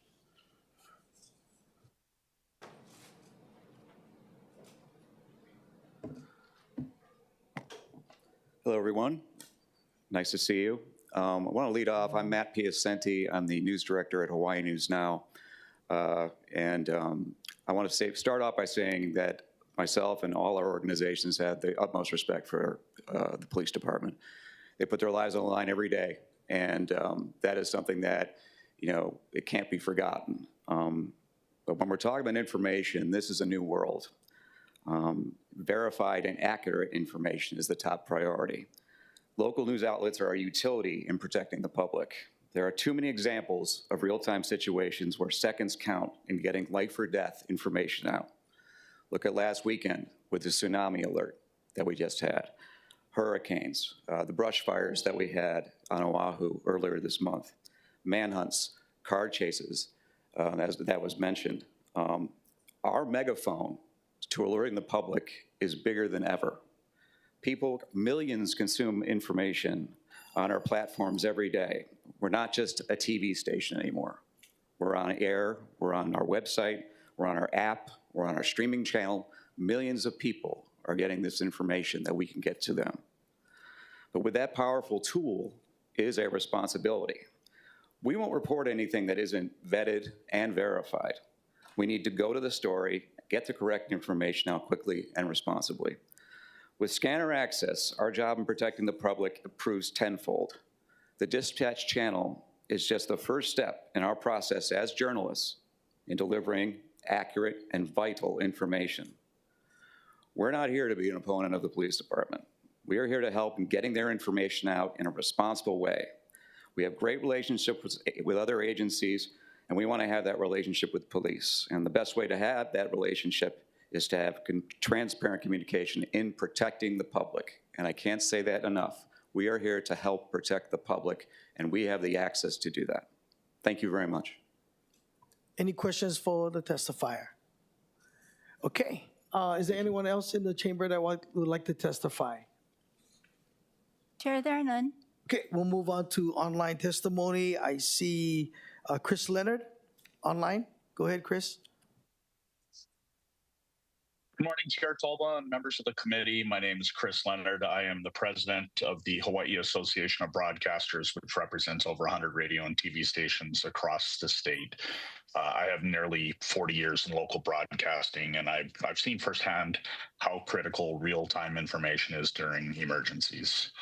When scanners are closed, our ability to quickly alert the public about wildfires, accidents, missing persons is delayed, and the delay can cost lives. I want to be clear that our journalists aren't listening to scanners to sensationalize. We're using that information to mobilize their staffs, to verify facts, to get accurate updates out quickly.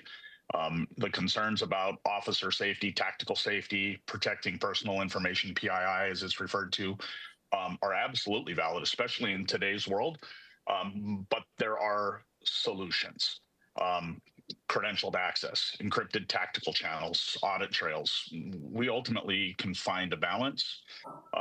Chief mentioned the ability to use other channels to talk to other agencies. Those channels can be used to pass on PII. We understand that needs to be protected. We understand there are legal requirements to protect that. That can be done. In Palo Alto, they're using additional channels, or even in some cases, cell phones to pass PII information so that it's not able to be picked up by the public or by the media. There are ways to address the issue. I think we're all in agreement that we're all here to try to keep our communities safer. And I think we can find a balance. We can meet federal requirements. There are many jurisdictions around the country that are still analog that are dealing with this on a daily basis. So we changed to digital and we've closed the door. But there's a way to work out the issues here. It's just a question of whether or not all of the parties are willing to come to the table and come up with a viable solution to protect the information that we all agree is important to protect. And with that, I just ask you to please support Bill 46. I think it's important. I think that it saves lives. I will add one last thing, too. Some of this focus has been on criminal activity. So to one of the questions that was asked previously about that, there are times that urgency can't happen. You're on the scene, you're dealing with a very volatile situation. There's no radio call, so there's really not anything to watch. But there are other times where there are very, very fast-moving situations, and real-time access is essential. I think the reality of it is as quick as feasible given the situation, but there's so many different situations that our police officers and first responders reply to that no two situations are the same. Members, any questions for the testifier? Okay, I have one. Mr. Leonard, can you restate how other jurisdictions protect PII? Separate channels, and I believe the chief touched on it briefly about using separate channels, and I'm not completely familiar with our city and county's police system, but he said that they have additional frequencies to talk to other agencies about issues that may be of joint concern. If we have the ability to use additional channels to talk to other agencies, we should have the ability with these digital systems to have a dispatch channel. I believe they also have tactical channels, and those tactical channels have never been available. So there are channels that are private and probably, and not probably, should remain private. But I think that PII information can travel on that, tactical information that involves ongoing operations, vice operations, and the like. Those things are not going to be publicly shared, and we understand that. We think there's an opportunity to find a balance. I think that's a question that the chief and his staff can probably answer a little bit better about the technical capabilities of their system, but those systems do exist. And you do have, I'm not sure which jurisdictions he was talking about that are not encrypted anymore. I know Palo Alto, California, has been one of the case studies where their police chief made a very active move to go in the opposite direction and open their radio systems. And it's not without challenges, but I think the challenges can be overcome. And as was pointed out before, all these systems were open for years, and I'm not sure that anybody here has been able to identify a scenario pre-encryption where there was a significant breach in trust. Albeit in today's world, PII is a much bigger issue. We're all hyper concerned about personally identifiable information, as we should be in today's technological world. But we were able to do this for years without having significant issues. I think with some thought, putting our heads together, we have ways to address those issues and protect operational security, to protect personally identifiable information. And I think that this bill is a big step in the right direction. Thank you, Mr. Leonard. Is anyone else online that would like to testify? Chair, there are none.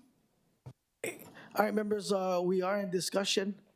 Councilmember Cordero? Thank you. I have a question for Acting Chief Fanning.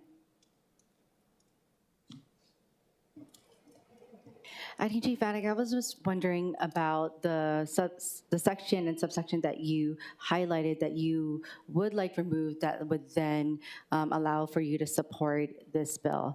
I do think that a written agreement between the media as well as the police department would help alleviate certain concerns that you may have, to then work out what conditions would be allowed and what other information can be then projected to the public and through the different apps, and in timeliness at the same time. So whether it be like, hey, broadcasting agencies, would you be able to, yes, get the information out, the general information or the street, but just divert or tell motorists to avoid the area, as opposed to stating a specific home in the moment. So I think keeping such a section, and I'm just saying that, just reacting to what you just mentioned, would help in that manner. And it could always be amended in any way, shape, or form.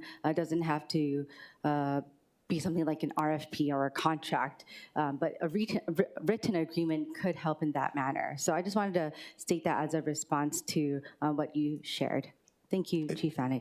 I think, are you alluding to, I guess, the idea that we should have something written? I guess the only part of that portion that I objected to was the fact that it required us to have a written agreement to release our radio system. If it was a written agreement to, say, come up with another way to provide them with information, I'd be okay with that. It's just the whole written agreement to release our radios that I object to. Okay, understood. Yeah. But I still do think that with a written agreement, it could help alleviate your concerns with further conditions between agencies and yourself. Maybe like a written agreement to provide them with information when, like, on these types of cases. maybe Yeah. I'll be okay with that. Okay, understood. Yeah. Thank you. Councilmember Okimoto? Thank you, Chair. Aloha, again, Acting Chief Bannock. Some of the testifiers brought some good points up, and I was wondering if you have any knowledge or background on other large cities similar to ours who have done this. Earlier today, you stated that you were under the impression that certain cities in the mainland had done this, had turned over their radios, and it had been successful. You found out otherwise. Sure. Did you look into, are there cities and situations where they did do this and Yes. and it turned out positive, or what was the outcome from that, if it does exist? Well, I can tell you of other departments that have given their radio systems over and wish that they hadn't. Can you, are you familiar sharing how prevalent is this? Is this something that happens a lot in the mainland, or So where exactly? there are some departments where they gave over their radio systems and they had to dramatically change their operations. For example, I hear, well, you can change your, you can switch channels. Well, that's not as easy as it sounds, because from an operational standpoint, when you're switching channels, just from an officer safety standpoint, a lot of these other departments that do that, they operate with partners. We don't do that here. We operate solo.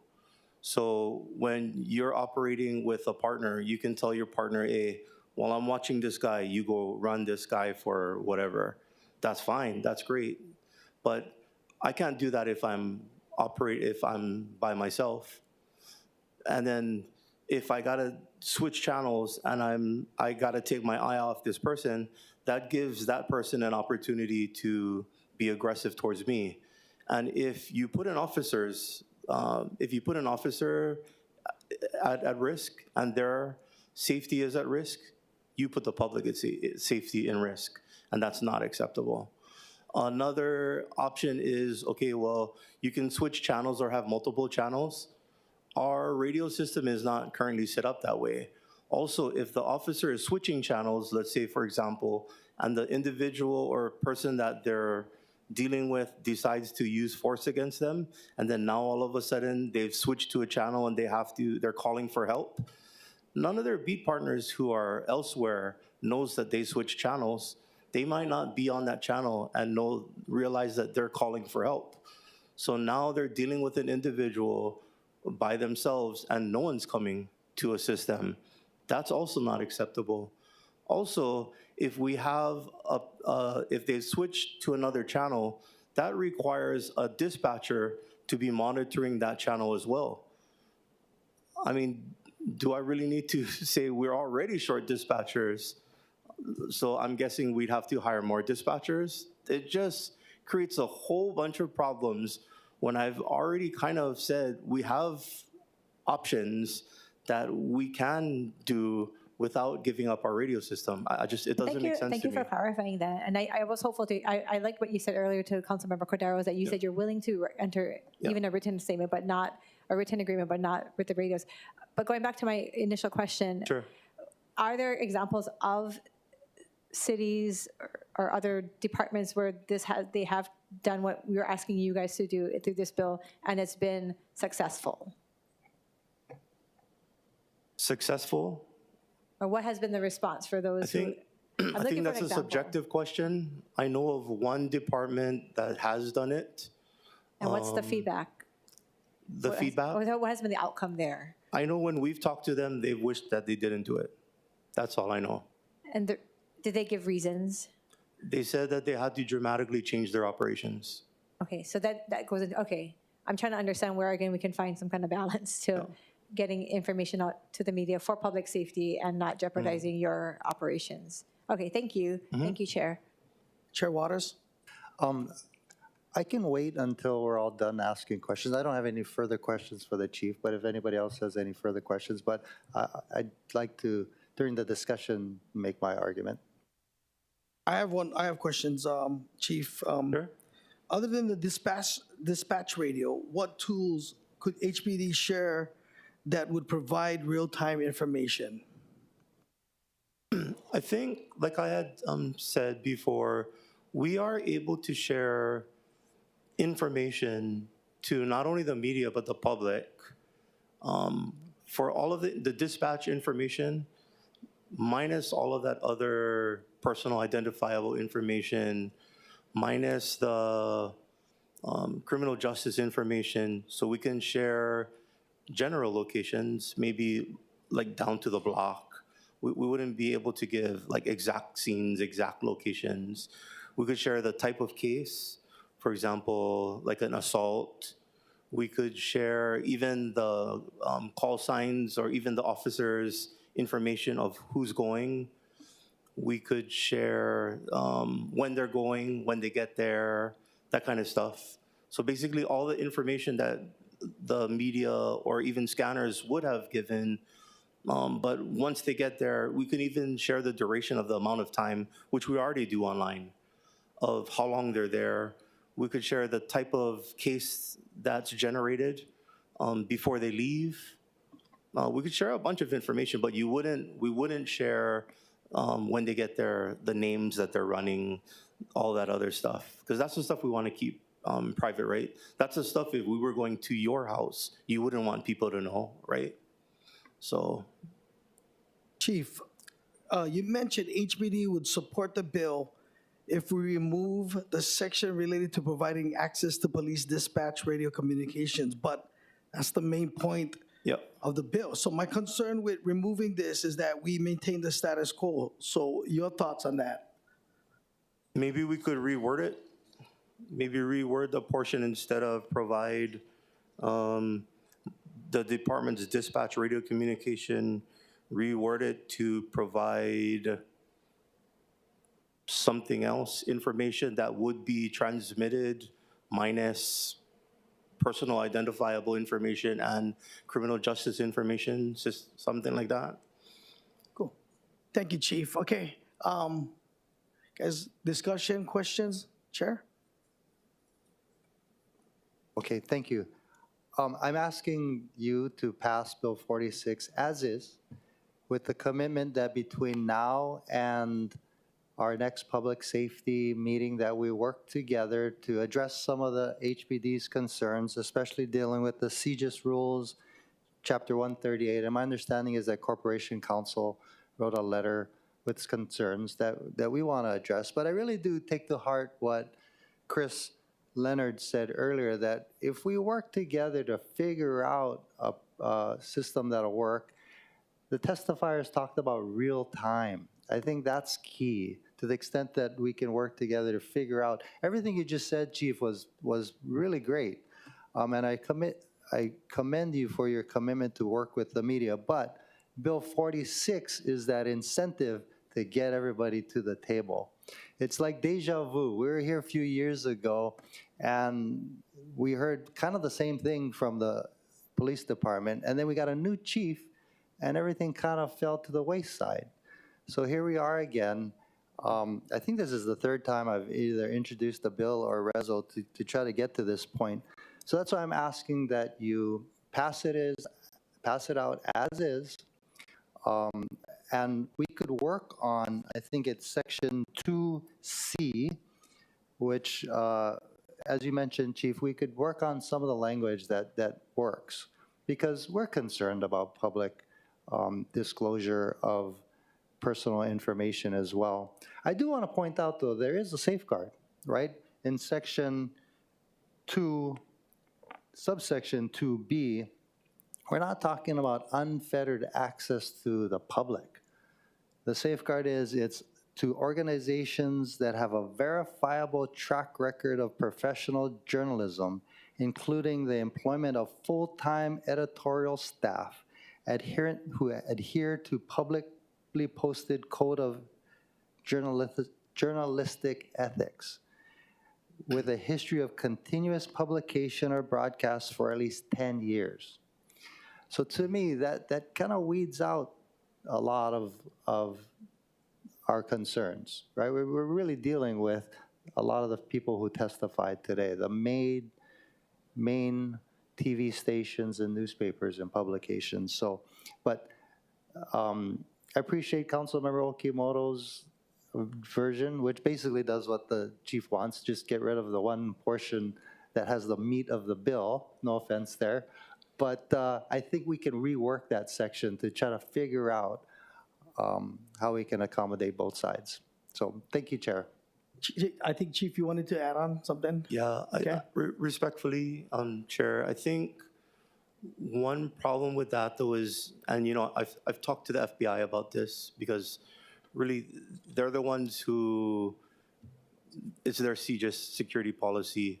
One definition in their policy that is particularly troublesome or not is an issue is they have a definition too of who's allowed to access it. And there's a section in there that talks about who is eligible, and the definition talks about having a law enforcement nexus, and unfortunately, the media doesn't fall under that. So even though you're saying the media is credentialed and they still don't meet that criteria of law enforcement nexus.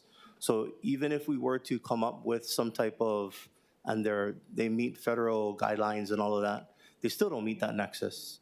So if we were to give it to them, we'd still be in violation and we still could face sanctions. So I have talked to the FBI. They do intend to write some type of position. They have elevated it to their national director. And so I do anticipate them weighing in on this. So we'll see. No, thank you, Chief. That would be super helpful for us to know and give it to the media who's here paying attention to this hearing today. But again, we need to have that information in order to make informed decisions. And we need that information to craft a bill that doesn't violate, the law, right? There's policy and then there's the law, right? So I'm concerned about what the law says. And we need to have that information. And at this point, we don't. So that's why I'm asking you to move it forward with the commitment that we take all of this into account before your next public safety hearing. I got one more question, Chief, if can. Can you provide real-time written dispatch updates? Is there a way to do that? Real-time. I would, personally, I think I would have an issue with real-time. I would still want some type of delay, something that we could come in agreement with the media. Even right now, the information that we provide online, there's like a 15-minute delay. I think we could probably cut that down. I'd be comfortable. But there's got to be some type of delay so that our officers, when they get to the scene, because maybe the media is a little bit closer, and I know they want to get the story, but there's been time where the media, and God bless them, they're great, and they want to get the story too, but we got to get there first, and we got to be able to do what we got to do. There's been times where the media's got there, they want to get the story, and they're interviewing people even before we get there, and that has kind of hurt us in our investigations.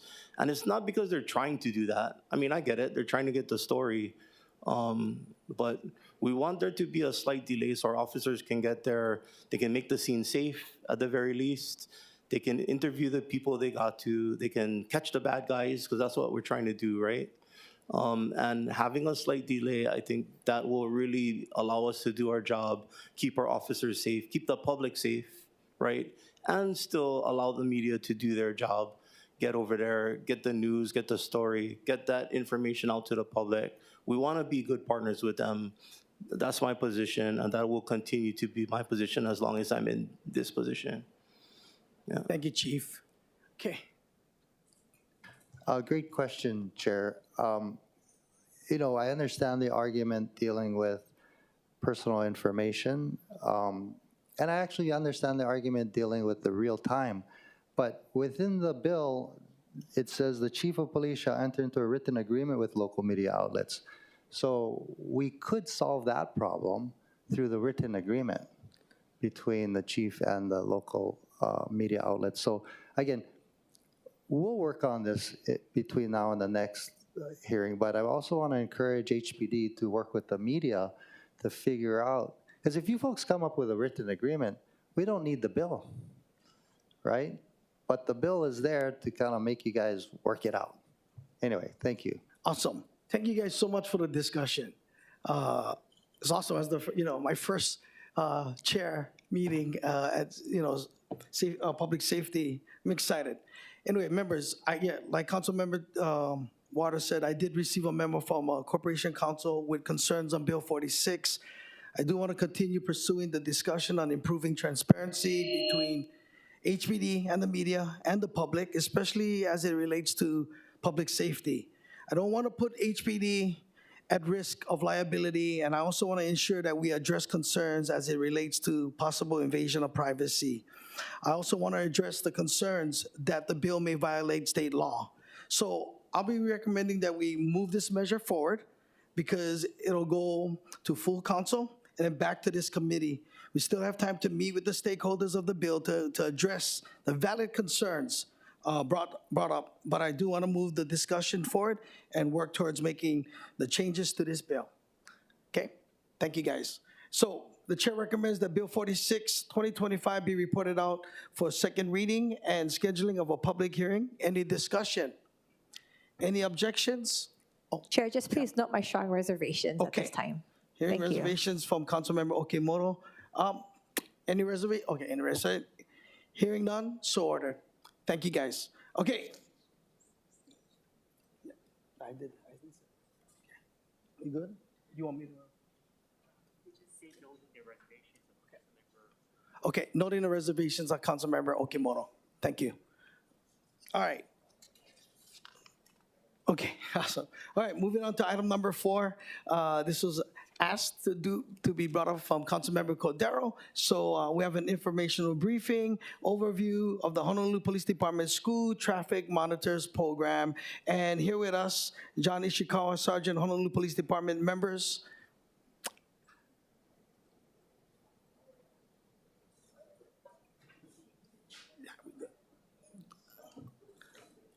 Officer Ishikawa. Good afternoon, Chairman Toba. Oh, wait, hold on. Okay. Okay, so I have to, do we need? Are we good? Okay. Awesome. Thank you, Chief. Okay, go ahead, Sergeant. Good afternoon, Chairman Toba and council members. I'm John Ishikawa. I'm a sergeant with the Honolulu Police Department's Traffic Division. My duties include running the JPO program, Junior Police Officer Program. We also do fled scene investigations, all investigations that do not include injuries, as well as the school traffic monitor program.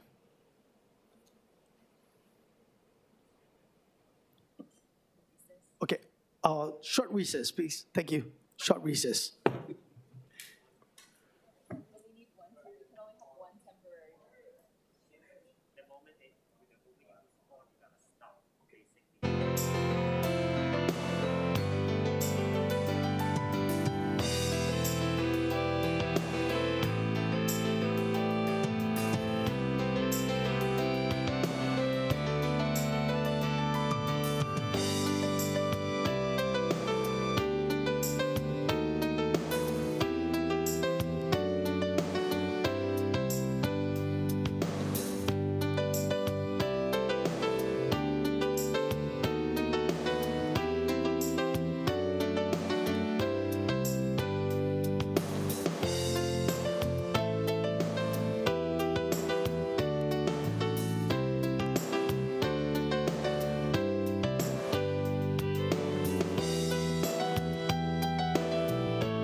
Also, I call the meeting back to order.